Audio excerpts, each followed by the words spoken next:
you and your resolution for recognizing him as well. Thank you, President. We appreciate you being here, and he reminded me of a story. I'm just going to tell. About 3 decades ago, I was on a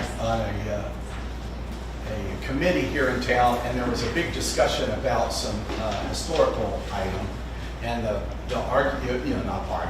discussion back and forth until one of them said, "Well, Emory Lindquist said so-and-so," and that just stopped the argument. Everybody just quit because that was done, because he was quite a historian. So thank you for being, and Council, I'm going to read the proclamation, and then afterwards, anybody that's interested, we're going to take a photo right in here. But the proclamation is in celebration of Wichita State University, the Emory Lindquist Honors Program, and the Dorothy and Bill Cohen Honors College. Whereas Wichita State University founded one of the earliest honors programs in the country in 1957, naming the program in honor of Dr. Emory Lindquist in 1978, and formally naming the Dorothy and Bill Cohen Honors College in 2015. And whereas Emory Kempton Lindquist was born February 29, 1908 in Lindsborg, Kansas, graduated from Bethany College, was a Rhodes Scholar at the University of Oxford, and received his PhD from the University of Colorado. And whereas Dr. Lindquist served as president of Bethany College from 1943 through 1953, served as president of Wichita State University from 1963 through 1968, was knighted by His Majesty, King of Sweden, Carl XVI Gustaf in 1976, and is remembered by colleagues, students, and friends as a scholar, historian, and man of faith. And whereas Wichita State University has encouraged generations of students to excel academically and further has prepared graduates to contribute to civilized society around the globe, now therefore, as mayor, I do hereby proclaim August 24th, 2024 as a day of celebration of Wichita State University as Emory Lindquist Honors Program and the Dorothy and Bill Cohen Honors College. And this celebration begins this Saturday in Wichita, and they are planning on celebrating the program for a year. So quite a big deal. So thank you. Anybody wants to come down? Let's do that for Can hide your Just make sure it looks like I have smart stuff.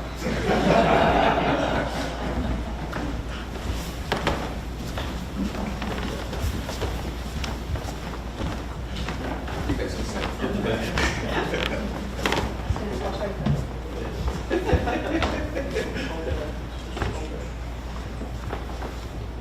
You want to get in the middle? Yeah, that's better. It would make more sense. Josh, would you mind going on this side just to even out everything? Thank you so much. All right, we'll do 1, 2, 3. Thank you. Thank you, everyone. Thank you.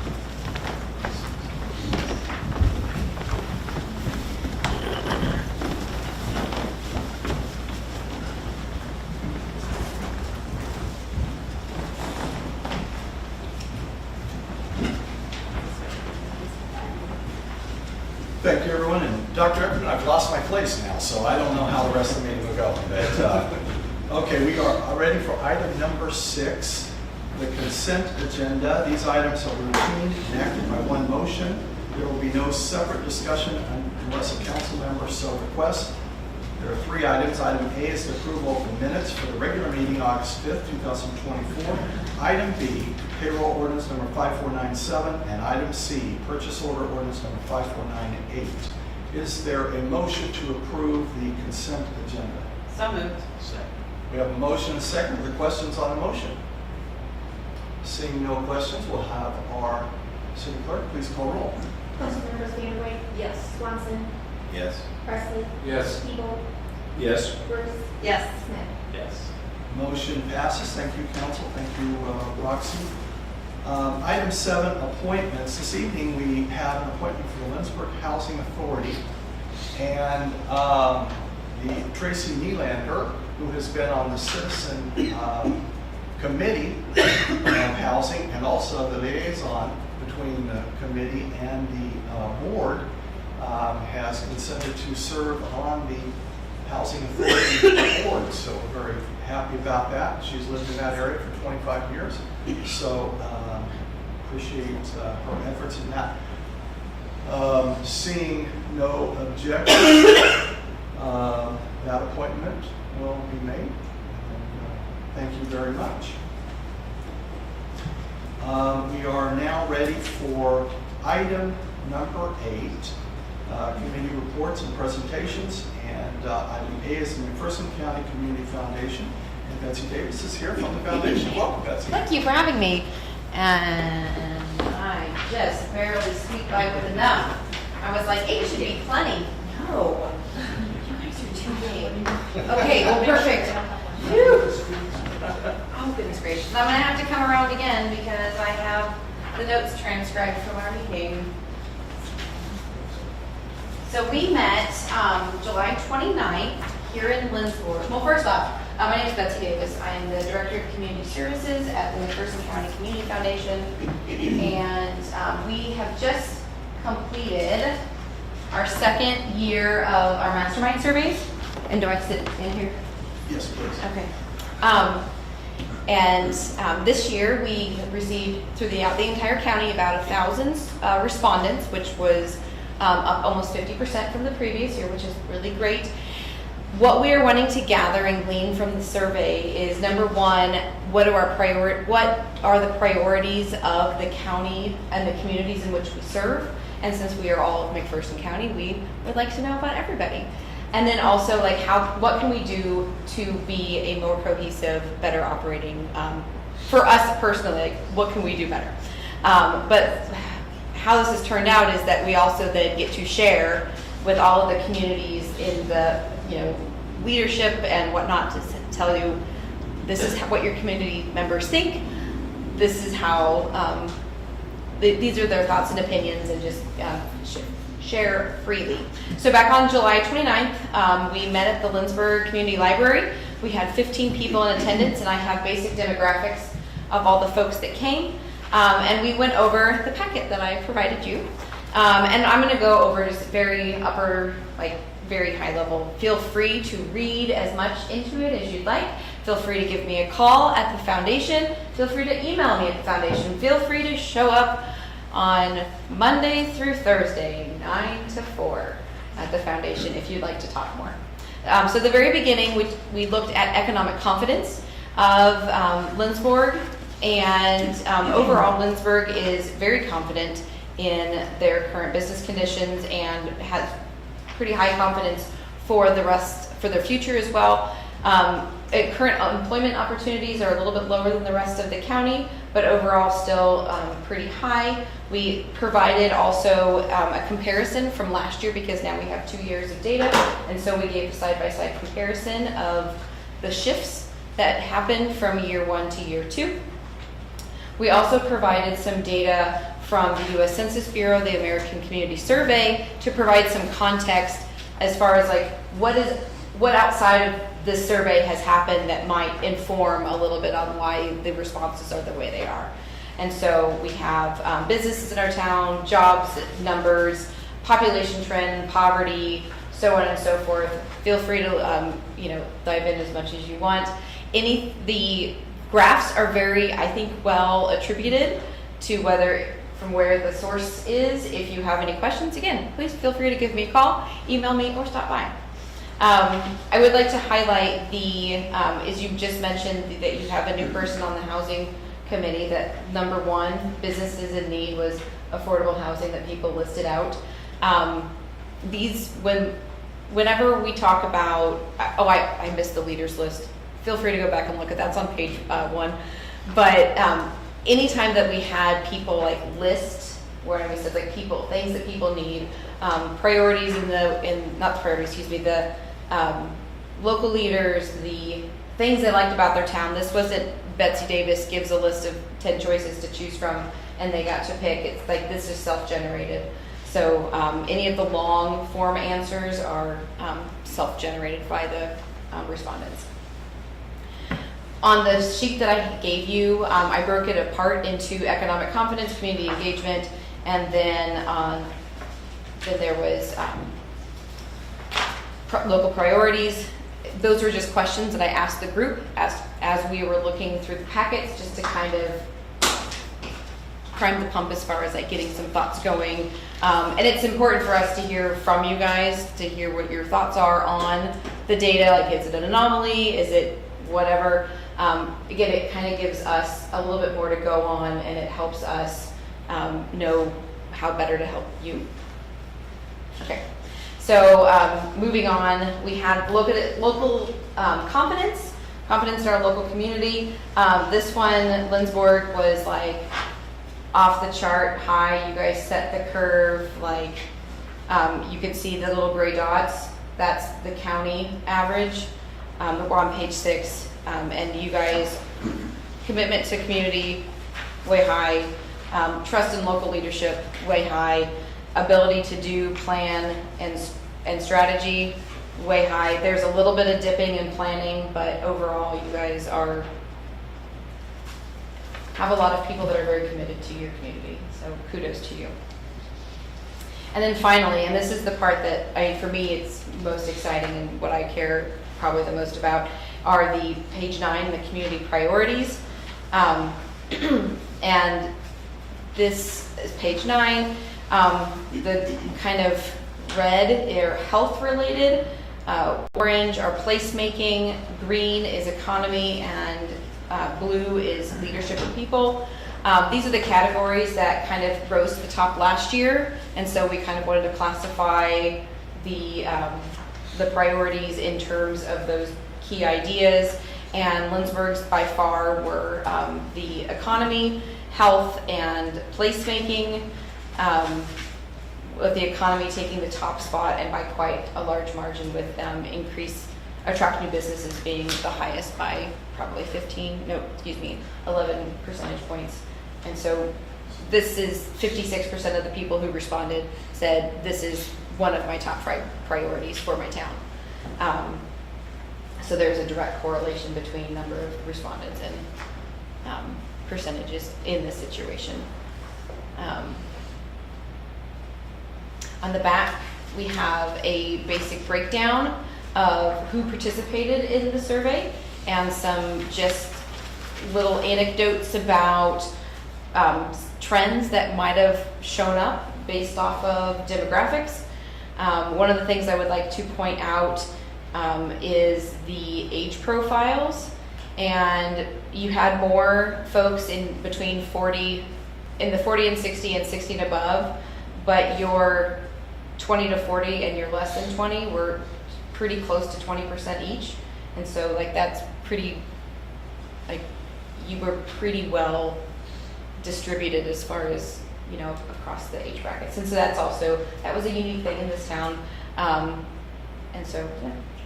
Anyway, I just wanted to share this with you guys. You feel free, again, to look at it as much as you want.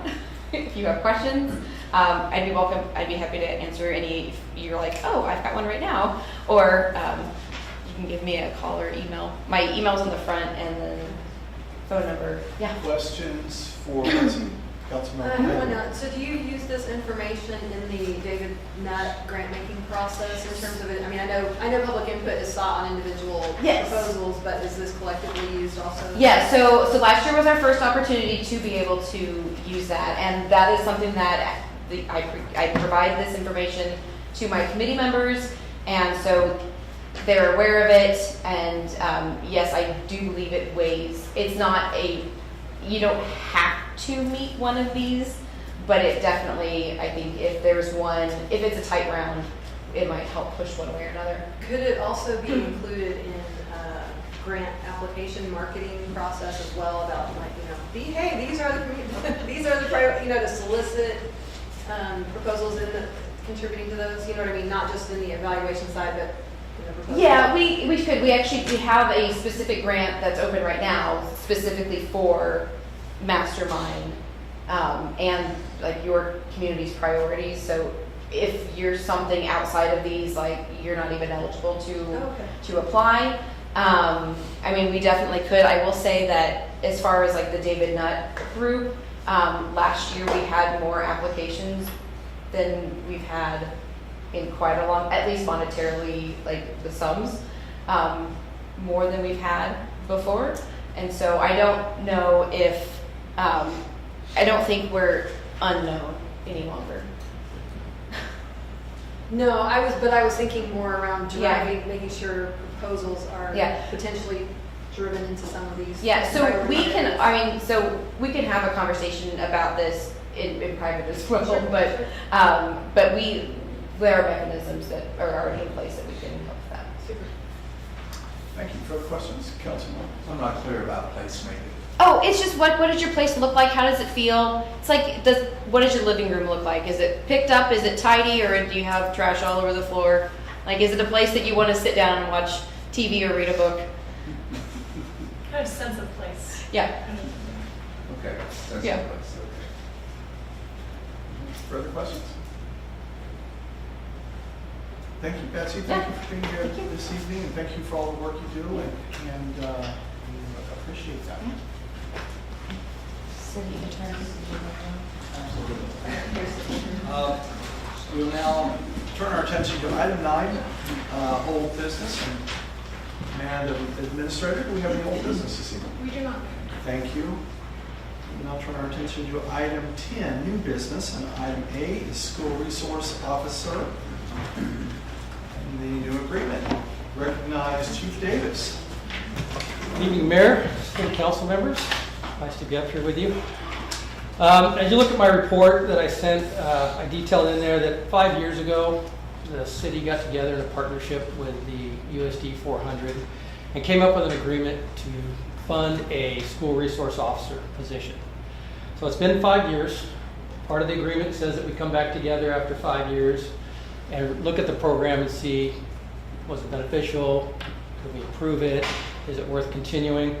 I met with the superintendent. I've also met with each of the principals and other staff, and we all came to the agreement that we felt that this was a very productive and worthwhile adventure to be in with the school district. We believe that the school resource officer is crucial for fostering a very safe and supportive educational environment for our students. We believe it plays a vital role in creating positive relationships between not only law enforcement but with students, the staff, and their parents. Additionally, we looked at other benefits that we thought came out of that program, and some of it was immediate assistance during any emergency that might occur. Contribution to crime prevention and safety through education. Some of that is the classes that we teach, everything from driver's ed and health education and even civics.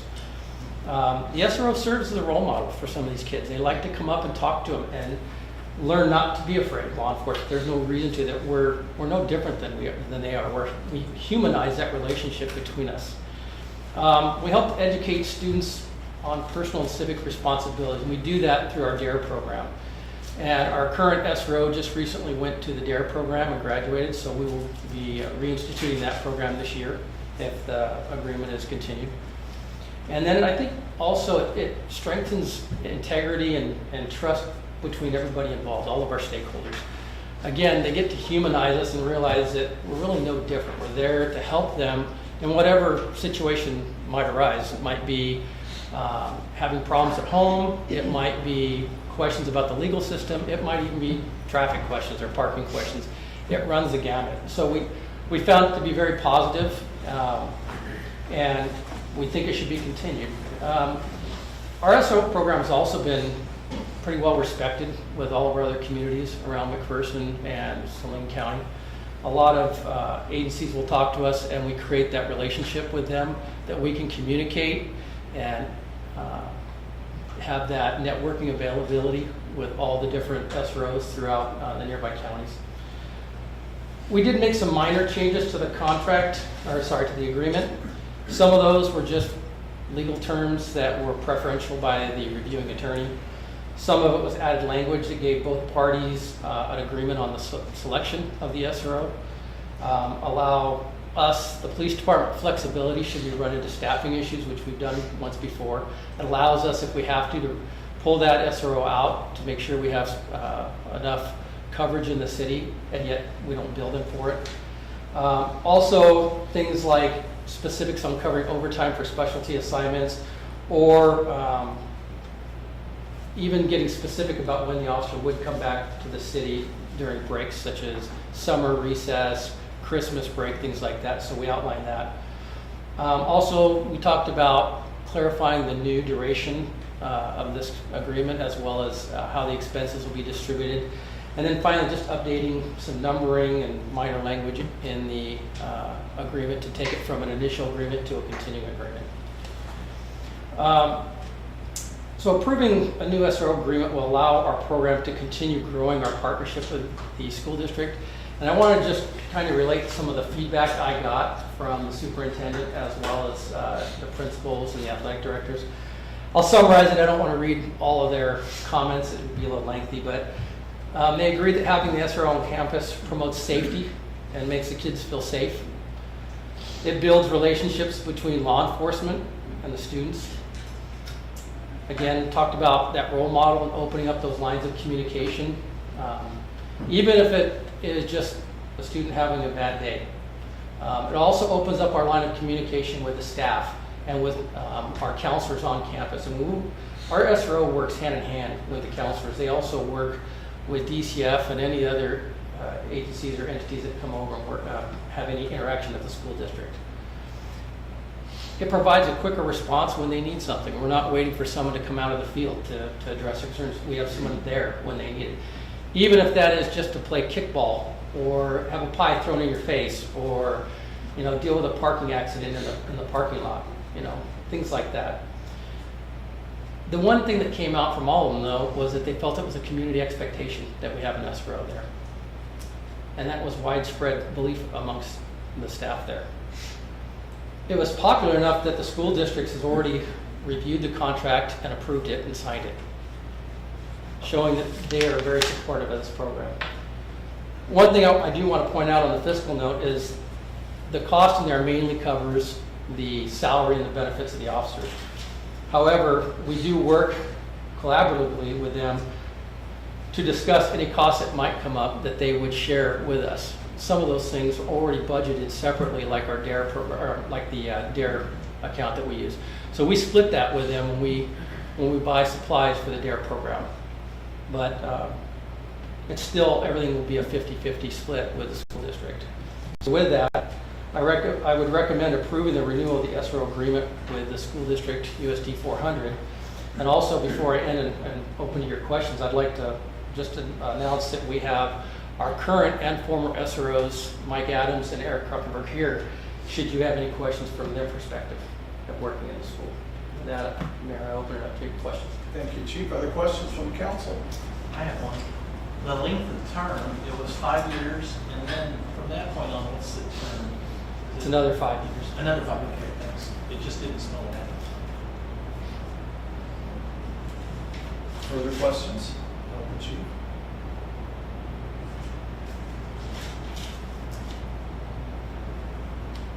You must have scared him. I hope I just informed him enough. It's community. Well, I would just say it's 5 years has flown by really fast. I remember when we started talking about this new position and how things were going to work. And a lot of other schools in the state already had SRO officers or that type of position.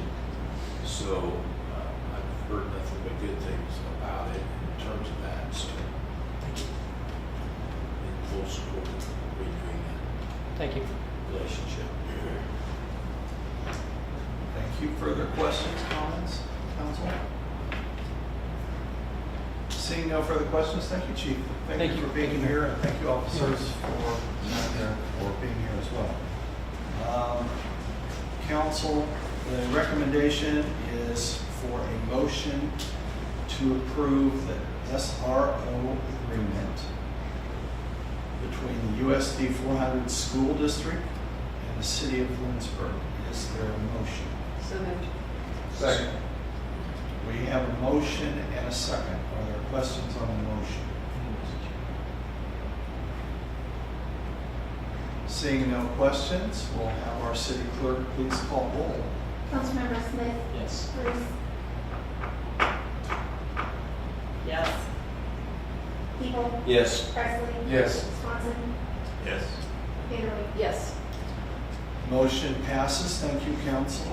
Thank you, Roxy. Our next item of business is item number 11, executive session. Madam Administrator, do we have a need for an executive session this evening? We do not. We'll turn our attention to item 12. Is there other business to come before the council this evening? Seeing no further business, I would entertain a motion to adjourn. So moved. Sorry, everybody's waiting on me. Second.